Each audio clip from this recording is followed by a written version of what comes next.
Decimoquinta entrega de nuestro unboxing colección Topps 1992-93.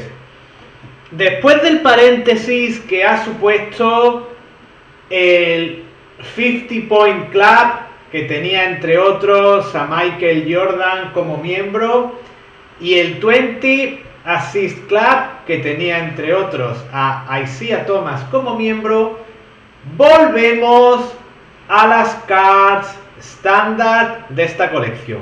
Es probable que ya lo que veamos de aquí a que acabemos con la colección queda casi medio taco, diría yo. Sí, poco más o menos que medio taco. Es decir, que igual llegamos a 30 o más vídeos para este unboxing. Creo que ya lo que quedan son tarjetas estándar. Vamos a ver lo que viene a continuación. He vuelto a repescar este fondo del anuncio Converse porque creo que se ven las tarjetas bastante bien con él. Y el primer jugador de hoy es Kevin Brooks, de los Denver Nuggets. Vamos a ver hoy a 10 jugadores y Kevin Brooks es el primero de ellos. Sinceramente, como os digo otras veces, nada que decir, ningún recuerdo respecto a este Kevin Brooks de los Denver Nuggets. Así que sin más preámbulos, vamos a ver la trasera. Jugador de 6'8", por el físico de la foto probablemente alero y ocasionalmente a lo mejor a la pivot. Era un número 18 del draft, pero esos 37 partidos y esos 2,8 puntos por partido no presagiaban nada especialmente bueno. Nos comentan que tenía potencial, pero ya os digo, no tengo ningún recuerdo y creo que no llegó a hacer una larga carrera en NBA.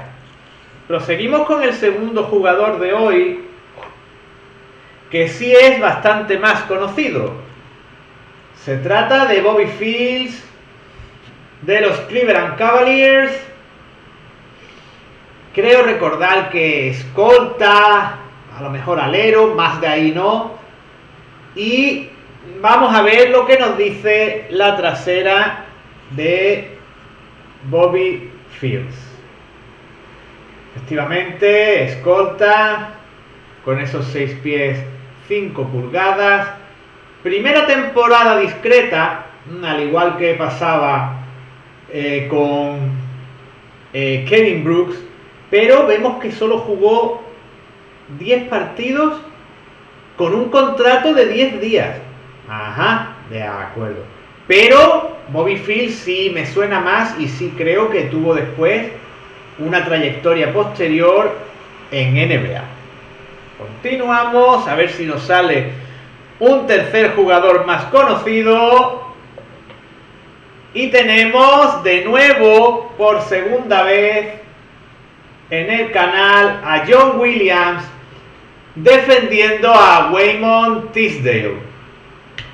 Estoy deseando que Waymon aparezca como protagonista en una tarjeta para hablar largo y tendido sobre él. Y de John Williams ya hablamos cuando apareció su tarjeta en los Washington Bullets.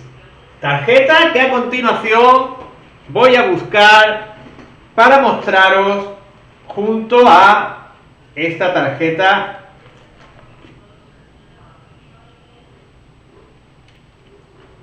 Y aquí la tenéis, la tarjeta de John Williams en los Bullets. Recordad que estas colecciones solían tener una Series 1 y una Series 2.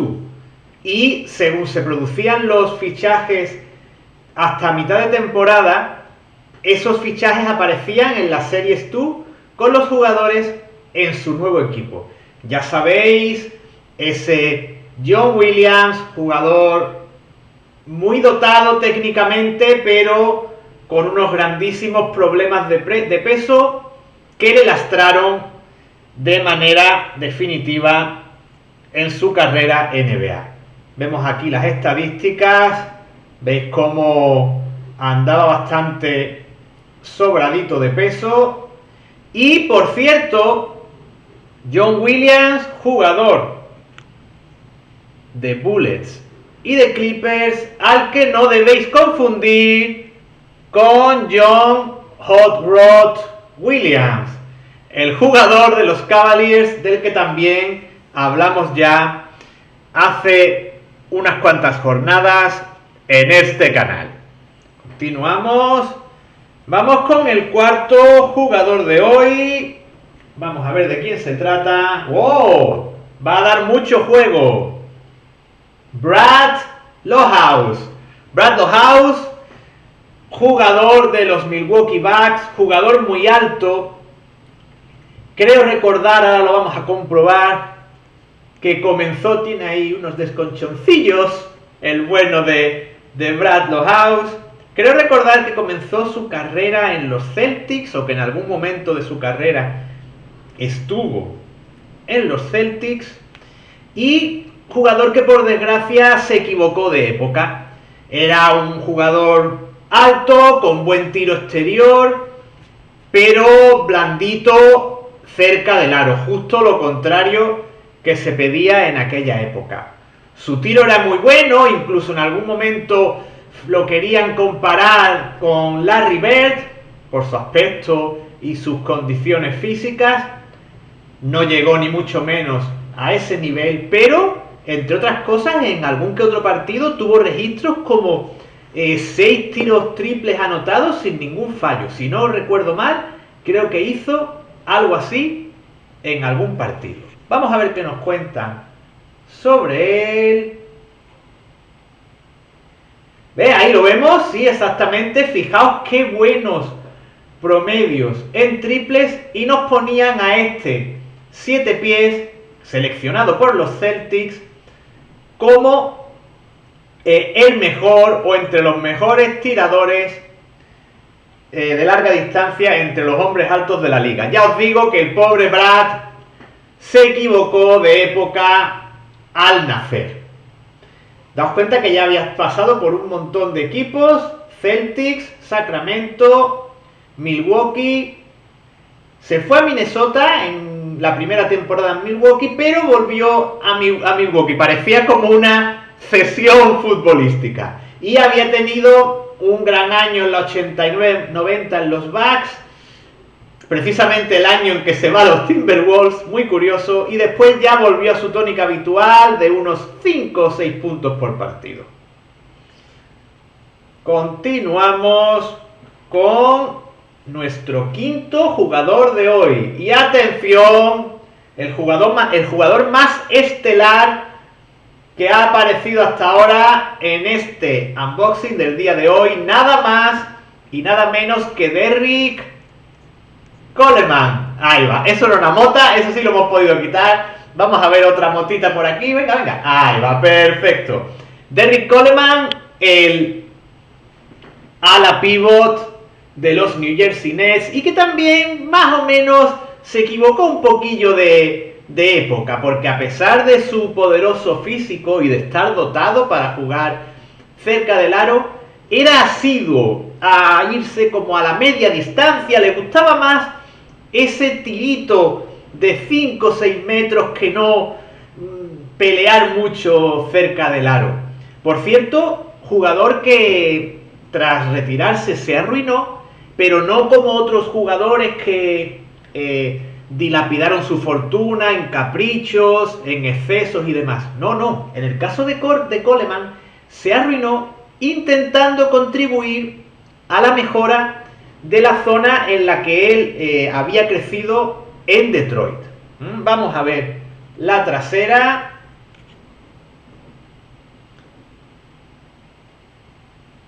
Veis que vemos que era de Mobile, estado creo que AL será Alabama, pero creo recordar que eso que os comento de Detroit es así. De todas maneras, como siempre os digo, lo confirmaré en futuros vídeos. Veis que sus promedios de tiro estaban muy bien, que tiraba algún que otro triple, que sus promedios eran ya en esas 2 temporadas muy notables, cerca de cerca de los 20 puntos. Y tengo que confirmar lo de dónde fue. A lo mejor el jugador, aunque nació en Alabama, después vivió en Detroit, o donde quiso mejorar las condiciones del vecindario fue en Alabama. Lo comprobaré. Sé que la noticia que yo oí mencionaba algo así como que había sido en Detroit. Digo, jugador muy recordado, este gran ala pivot, Derrick Coleman. Vamos con nuestro sexto jugador en el día de hoy, que es Ed Pinckney. Ed Pinckney fue uno de esos intentos que protagonizaron los Celtics de reflotar la plantilla en esa época, pero fue, como muchos otros, como Joe Klein, fue un intento fallido. El equipo en aquella época no levantaba cabeza y era más bien una escuadra mediocre. Vamos a ver las estadísticas de Pinckney. Vemos que tras destacar, tampoco excesivamente, pero destacar en los Sacramento Kings, se marcha a los Celtics, y en los Celtics pues cae en la más absoluta insignificancia, con unas estadísticas nada relevantes para este jugador nacido en el Bronx. Proseguimos con el séptimo jugador de hoy y tenemos a un gran especialista desde la línea de 3, Trent Tucker, al que sobre todo recordaréis, al menos a mí me pasa, por su etapa en los New York Knicks. Es donde recuerdo más a Trent Tucker, que lo vemos aquí luciendo unas Adidas y con una rodillera al más puro estilo Jordan. Y vamos a ver qué nos cuentan sobre Tucker. Como veis, prácticamente toda su carrera se había desarrollado en los New York Knicks, con un par de añitos por encima de los... un par de temporadas por encima de los 10 puntos, y como veis se prodigaba notablemente, sobre todo si tenemos en cuenta la época, desde la línea de 3 puntos. De acuerdo, pues continuamos. Trent Tucker ha sido el séptimo jugador, si no me equivoco. Por tanto, vamos con el octavo. Y el octavo jugador es Lance Blanks. Lance Blanks, sinceramente, no tengo ningún recuerdo sobre él.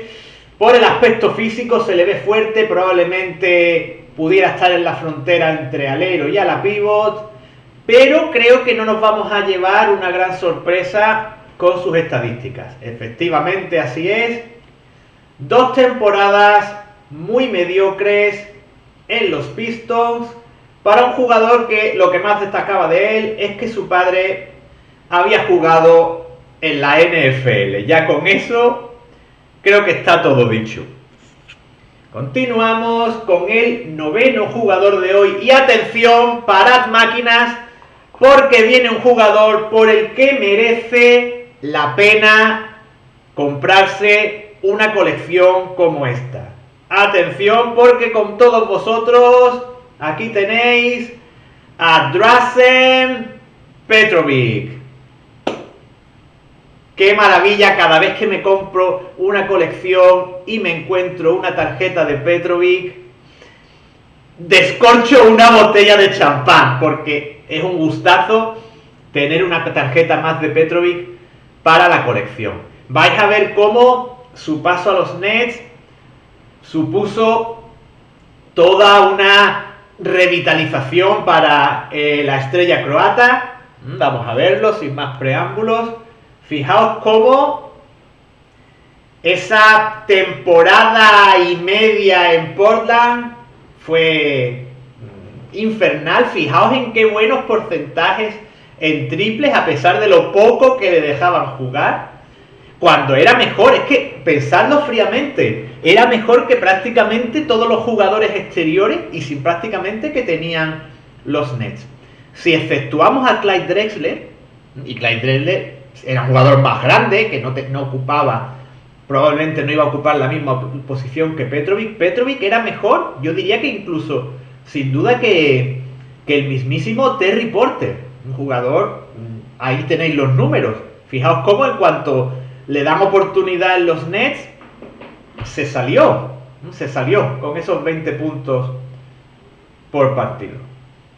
Segundo jugador más preciso desde la línea de 3, y ya sabéis, no lo digo yo, lo dice Reggie Miller, el mejor o uno de los mejores lanzadores y uno de los más rápidos pistoleros del oeste, uno de los más rápidos lanzadores de 3 de la historia en la NBA. Y ya os digo que no lo digo yo, lo dice Reggie Miller. Y 5, 6, 7, 8, 9. Y terminamos por hoy con la última tarjeta, que es la de Mark Bryant.